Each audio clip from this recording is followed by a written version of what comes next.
Yeah, we're here with Enrico from IK Multimedia, and he's got a marvelous little synth right out of his hands. And yeah, Enrico, what's all about? Hello guys. Well, as you might have noticed, yes, IK Multimedia just released its first analog synthesizer.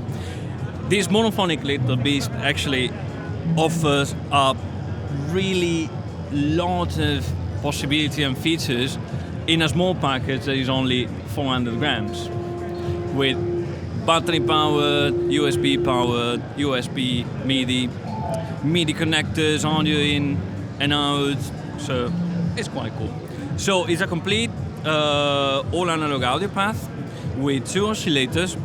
Both of the oscillators have continuous wave shaping, so we go from the triangle wave to the sawtooth, then to the square wave, and also the pulse width modulation. So continuously. So also all the in between. We have both tuning for both oscillators. The tuning is quite clever. I mean, we went from the first part of the tuning that goes between 1 and 100 cents, so you can detune a little bit both of the oscillator, and then we continue to go plus minus 1 octave. There's also a separate noise generator, so you not have to get rid of one of the oscillators to have the noise. It's separate. All of that goes into our multi-mode 2-pole analog filter. We chooses the multi-mode because, I mean, a lot of the time you just wanted to open and close a low-pass filter, which is quite cool. But then, if you need to do some other type of sounds that maybe are cool for ADM sounds or progression and whatever, and all the sorts, it is fun to use an high pass or a band pass. Of course, it's sweepable, and the resonance can be quite aggressive with our drive circuitry, which can go from this subtle to no saturation to something that is a little bit more aggressive. Let's put it in this way. Then we have two envelope generators, both complete ADSR. The complete ADSR is addressable by MIDI CC, and we wanted to keep the interface a little bit cleaner, so we gave the possibility to tweak the attack and the decay of the filter and the attack and release of the amp. In that way, we kind of address the most used parameter to do all the sound that we actually love.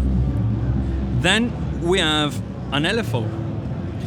This LFO have 7 shapes actually. So we go from the sine to the triangle, then the ramp down actually, the ramp up, the square, random, and sample and hold. The rate goes between 0 to 20 Hertz, and then it can be syncable with a tempo. So until a certain point, you arrive at around 20 Hertz, and then sync it with your tempo, and of course that can be external or by the MIDI or the internal one. The LFO is routed in different ways. I mean, it can be routed to the pitch, so the oscillators, to the filter, to the amp, and also to the pulse width modulation and the entire shape. And that is going to be also available via the editor that we're going to make for that. So this LFO is quite useful also because we, as you saw, we made these fast performance buttons, which helps in doing kind of variation during maybe a pattern. So we have a vibrato that is of course related to the LFO and to the rate of the LFO. Then we have a wah, so the LFO modulating the filter, and then we have the tremolo, so the LFO modulating the amp. And this is only to make the sound, but then you can actually program it because we have both an arpeggiator and a sequencer. The arpeggiator is a multi-mode arpeggiator with 10 modes and 4 octave range. So, of course, the first thing that you do nowadays is that one.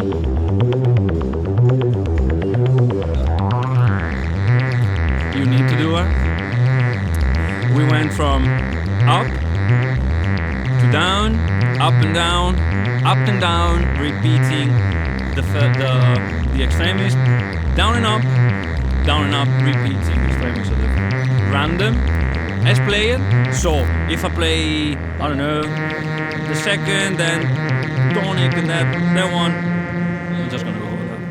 Then we have per 2 up, which is actually repeating 2 times each note going up and repeating 2 times each note going down. The range of the arpeggiator is 4 octaves, so we can actually go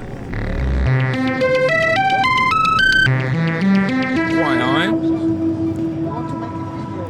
And then we have a sequencer.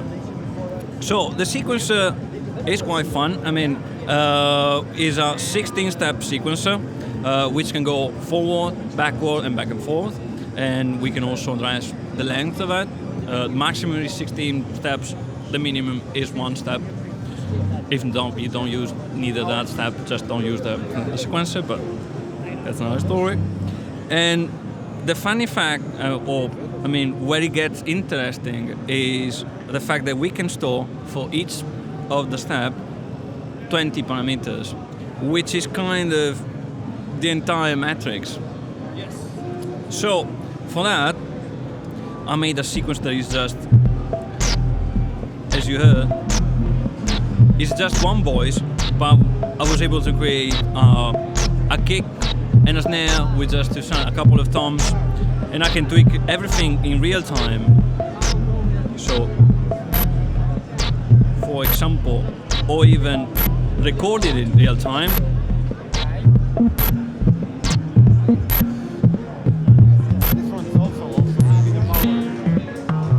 Oh, that's great.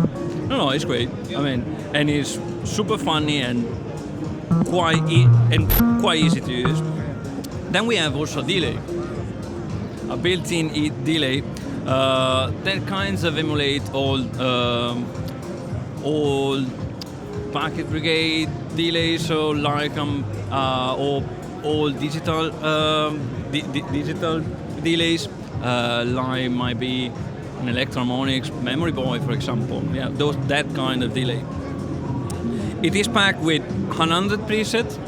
Each preset have its own sequence, and well, the retail price is $199, excluding any VAT, taxes, etc. Because in each country is a little bit different. Well, that's quite an offer, I would say, and you manage this by going a little bit farther away from those tactile to those flats. To go flat and buttons. So, well, it makes perfect sense because we wanted to make something that was easy to use and for everyone. So, as you saw, we kind of go deeper and deeper and deeper each time you start to using it.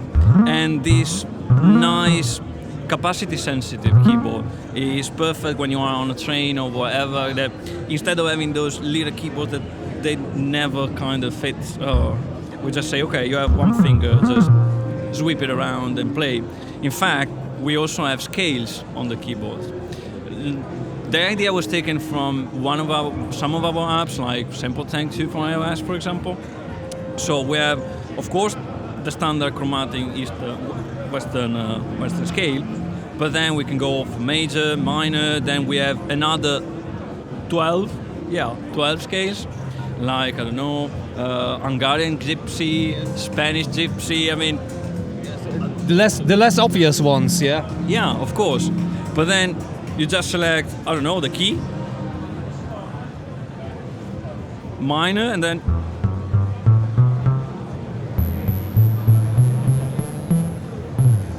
and you can just play with one finger because we disengage the black one, so you can just swipe on it. Concerning the MIDI connectivity, is it completely controllable via MIDI controller changes? It is completely controllable by MIDI CC and program change, of course, for the preset. The MIDI connectors are in the back here. We use the 2.5 millimeters mini jack, but at the other side of the cable, there's going to be the normal and standard MIDI. Okay, I can see. And there you have another. Is this an audio input there? Yeah, it's an audio input that doesn't go through to any effects apart from the delay. In order to chain, I don't know, another unit or a drum machine or your mini Moog.